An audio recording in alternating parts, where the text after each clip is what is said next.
Hello আসসালামু আলাইকুম, welcome back to my channel আনহার রান্নাঘর।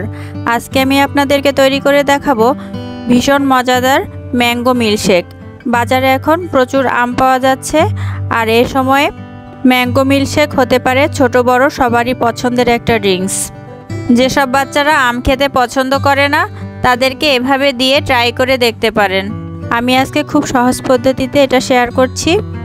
চলুন তাহলে শুরু করা যাক। ম্যাঙ্গো মিল্কশেক তৈরি করার জন্য আমি এখানে দুটি পাকা আম নিয়ে নিলাম। চেষ্টা করবেন আম যাতে খুব ভালো মিষ্টি হয় এরকম আম নেওয়ার জন্য। এখন আমি আমের এক সাইড থেকে কেটে ছোট ছোট টুকরা করে নিচ্ছি। এখন একটা চামচের সাহায্যে আমের টুকরাগুলো ছাড়িয়ে নিচ্ছি। এভাবে আমি সবগুলো আম ছাড়িয়ে নেব।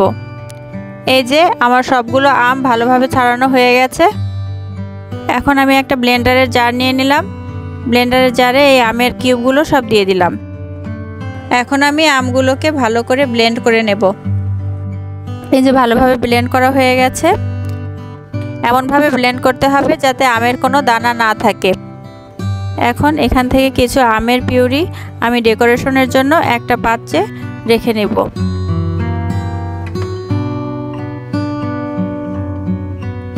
এখন এই আমের পিউরির মধ্যে আমি দিয়ে দিচ্ছি 3 কাপ দুধ।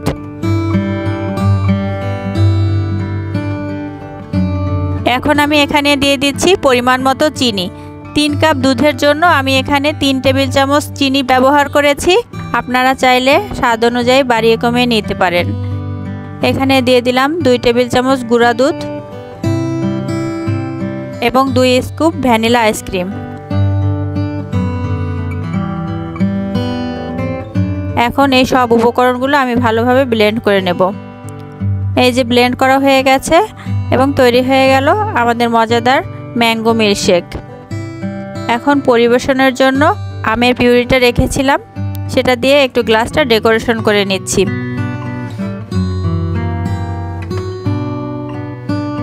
এভাবে চামচে একটু আমের পিউরি নিয়ে গ্লাসটা একটু রাউন্ড করে ঘোরালেই সুন্দর ডেকোরেশন হয়ে যাবে।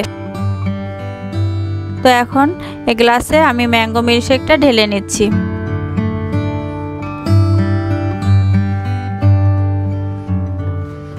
এই যে ঢালা হয়ে গেছে। এখন হুইপড ক্রিম দিয়ে আমি উপর থেকে একটু রাউন্ড করে ফুল শেপ করে নিচ্ছি ডেকোরেশনের জন্য। এটা টোটালি অপশনাল, আপনারা চাইলে নাও করতে পারেন।